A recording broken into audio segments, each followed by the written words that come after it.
قدیم سلطنت کا سنگ مرمر کا دربار خاموشی سے بھرا ہوا تھا۔ سب کی نظریں اس مجرم پر تھیں جس نے خزانہ لوٹا اور بادشاہ کے وفادار محافظ کی جان لے لی تھی۔ بادشاہ اپنی سنہری مسند سے اٹھا اور آہنی سختی بھری آواز میں بولا، جس نے رعایا کا سکون چھینا اسے کوئی نرمی نہیں ملے گی۔ بادشاہ نے پہلی سزا سنائی، اسے شہر کے چوراہے پر لے جایا جائے جہاں یہ اپنے جرم کا اعتراف کرے گا، تاکہ ہر شخص جان لے کہ جرم کرنے کا انجام کیا ہوتا ہے۔ چوراہے میں کھڑا وہ مجرم لوگوں کی نفرت بھری نگاہوں سے لرز اٹھا۔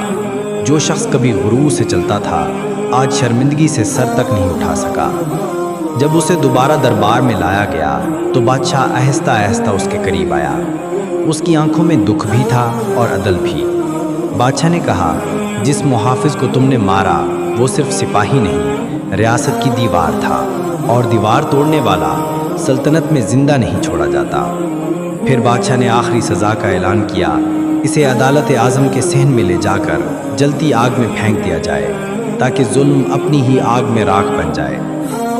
دربار سکتے میں کھڑا تھا، ہر چہرے پر خوف اور حیرت تھی۔ دروازے بند ہوئے اور کئی برسوں تک لوگ کہتے رہے کہ بادشاہ کا انصاف سست ضرور ہے، مگر جب گرتا ہے تو زمین ہلا دیتا ہے۔ اگر یہ کہانی آپ کو پسند آئی ہو تو اسے لائک کریں، کامنٹ کریں اور چینل کو سبسکرائب کرنا نہ بھولیں۔